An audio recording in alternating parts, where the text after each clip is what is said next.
tous, j'espère que vous allez bien.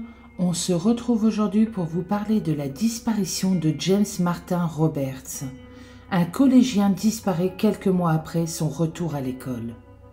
Le 21 avril 2016, James Martin Roberts a été porté disparu par son ami. Il a été vu pour la dernière fois près du centre des congrès de l'Université d'État des Appalaches. Ni sa famille, ni la police n'ont pu comprendre sa disparition. James ou Martin, comme le surnomment ses amis, est né le 19 août 1996. Originaire de Kearneysville, en Caroline du Nord, Martin résidait à Boone et était étudiant en deuxième année au Canwell Community College and Technical Institute au moment de sa disparition. À seulement 19 ans, Martin était proche de sa famille et très populaire dans son cercle d'amis, qui attendaient des réponses après l'horrible incident. On ignorait tout du sort terrible qui allait s'abattre sur cette sympathique personnalité, toujours pleine de vie. C'était un athlète accompli. Il a pratiqué de nombreux sports tout au long de sa vie. Il s'est concentré sur le football au lycée et a même été nommé capitaine. Il a également été décrit comme drôle, populaire, intelligent. Ses parents, John et Kimberly, ont divorcé, mais Martin est resté proche d'eux. Il était également proche de sa belle-mère Abby et de sa demi-sœur Nikki. Le mardi 19 avril 2016, Martin a assisté à un lieu de rencontre populaire de l'État des Appalaches, appelé le Klondike Café. C'était une nuit chargée et Martin assistait à une soirée questionnaire avec son frère de fraternité. Le mercredi 20 avril, John, le père de Martin, attendait un appel. Il prévoyait de parler des cours de Martin pour le prochain semestre, ainsi qu'un des chèques de paye que Martin allait toucher de son travail dans la restauration.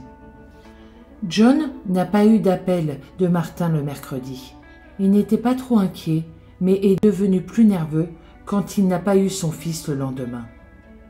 Les colocataires de Martin ont déclaré l'avoir vu passer le jeudi 21 avril. Il leur a dit qu'il allait à la bibliothèque, a pris un sac à dos et une bouteille d'eau et est parti. Vers l'heure du déjeuner, Martin a rencontré sa cousine, qui a également fréquenté la même université que lui. Il l'a accompagnée jusqu'à l'arrêt de bus. Elle est montée à bord et il s'est éloigné vers une intersection très fréquentée. Il lui avait dit qu'il devait passer à la fraternité puis à la bibliothèque. À 16 heures, Martin n'était pas à la maison. Ses amis se sont arrêtés pour le voir, mais il n'était pas non plus dans sa chambre. Malgré plusieurs appels, Martin n'a jamais répondu à aucun de ses amis ou de sa famille. Martin était porté disparu le 21 avril 2016. Son colocataire a frappé à sa porte. N'ayant pas de réponse, il est rentré. Il a trouvé sur son bureau une note. C'est là qu'il a contacté la police. Il a également contacté John, le père de Martin, et lui a lu la note. La note est très personnelle, et la famille de Martin n'a publié qu'une partie de ce qui avait été écrit. Sa lettre faisait allusion à tout abandonner et à partir. Sa famille a déclaré que la lettre impliquait que Martin faisait face à de nombreux défis difficiles dans sa vie et voulait y échapper temporairement.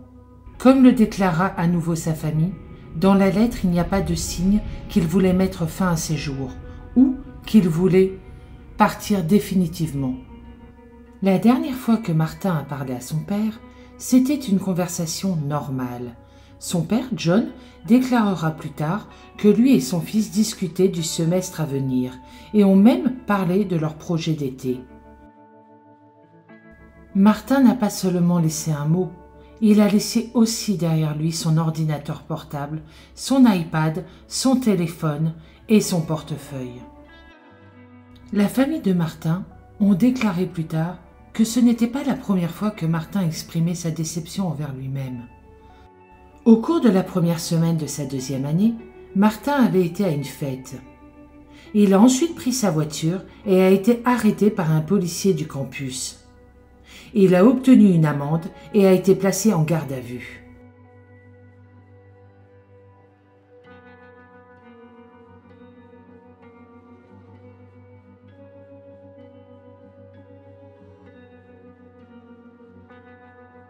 Cette nuit-là, Martin a appelé sa petite amie du lycée Kayla et lui a demandé de venir le chercher. Elle habitait à 2 heures de là. Elle était un peu contrariée qu'il n'ait pas appelé un ami qui habitait plus près. Quand elle est arrivée, Martin avait déjà été libéré. Elle a dit qu'elle et Martin s'étaient disputés et avaient rompu cette nuit-là.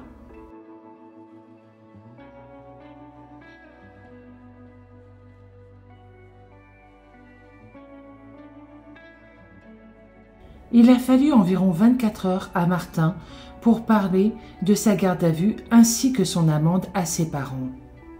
Martin a téléphoné à son père. Il voulait venir chez lui.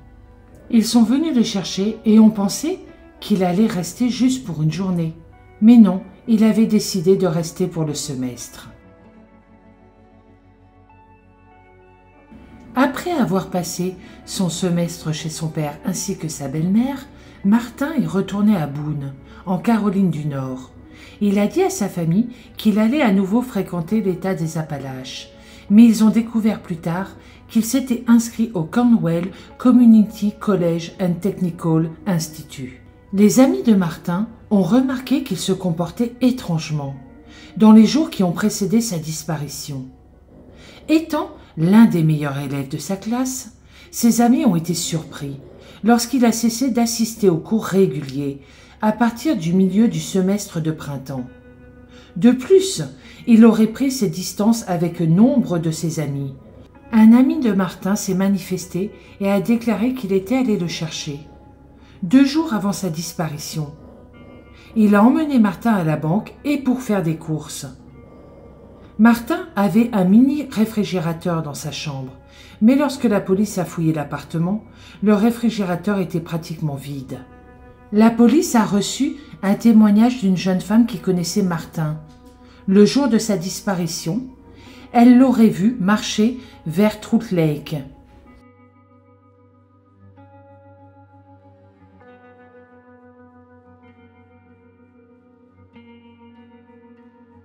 Trout Lake était un endroit populaire pour les étudiants et il y avait des activités nautiques, des sentiers de randonnée et de marche.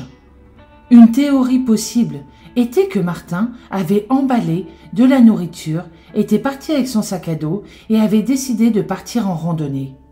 Peut-être que quelque chose s'était passé pendant qu'il faisait de la randonnée. Il connaissait très bien l'endroit, il y était déjà allé plusieurs fois.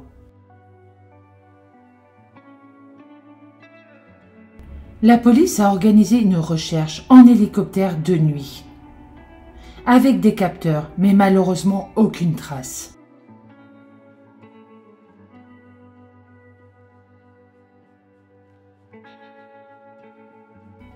La police a commencé à vérifier les caméras de surveillance au niveau du bus et de l'arrêt de bus. Là où Martin a été aperçu pour la dernière fois, en train de marcher près du centre de convocation d'Appalachian State University à Boone, lorsqu'une caméra de surveillance du bus l'a filmé. Il a été aperçu en train de s'éloigner.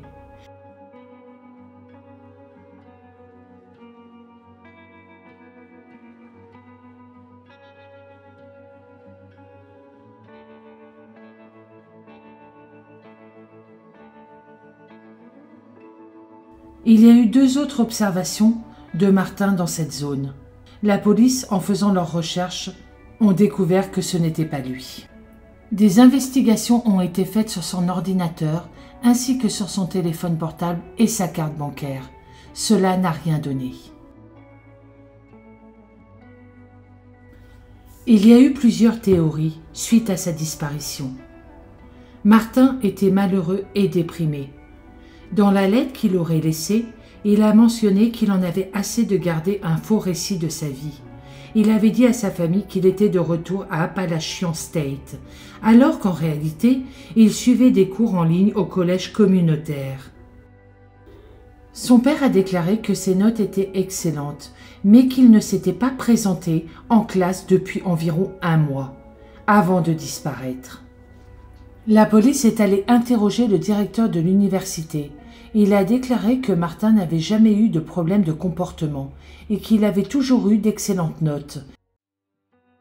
Et effectivement, 1 mois avant sa disparition, il ne s'est pas présenté en cours. Une autre théorie. Martin aurait mis fin à ses jours. Martin n'avait pas son permis au moment de sa disparition. La police a vérifié tous les arrêts de bus ainsi que les taxis, sans aucun résultat.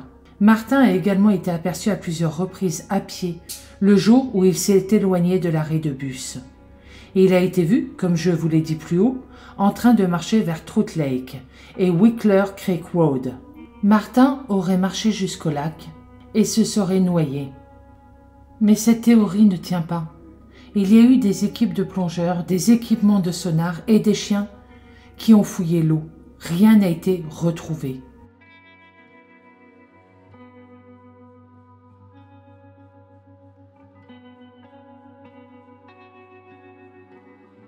Peut-être que Martin a commencé une nouvelle vie. Martin s'est éloigné de l'arrêt de bus avant de disparaître. Mais pour moi, cette théorie ne tient pas. La police a retrouvé dans sa chambre son téléphone, son portefeuille qui contenait de l'argent, sa carte bancaire, son ordinateur, tous ses habits. Rien ne manquait. Pour quelqu'un qui aurait décidé de disparaître, je pense qu'on prend un minimum d'argent sur soi. Après, il y a aussi le fait qu'il tenait énormément à sa famille. Bon, après, moi je me dis ça tout simplement, c'est que s'il avait disparu volontairement, ça prouverait qu'il est en vie quelque part et heureux. Il est très possible aussi que quelqu'un dans la vie de Martin l'ait blessé ou qu'il ait eu quelqu'un dans sa vie que sa famille ne connaissait pas. Peut-être que Martin a fait de l'autostop quelque part et qu'il est tombé sur une mauvaise personne, qui l'aurait peut-être blessé, kidnappé ou malheureusement tué. Environ 4 mois après la disparition de Martin, un coroner a contacté la police de Beaune. Ils ont dit qu'ils enquêtaient sur des restes humains qui ont été retrouvés. Les restes étaient une jambe et un pied, auxquels était toujours attachée une basket New Balance grise. Les baskets étaient de la même marque que Martin portait le jour de sa disparition. Cependant, la chaussure était une taille et demie plus grande que la taille que portait Martin. Des tests ADN ont quand même été effectués.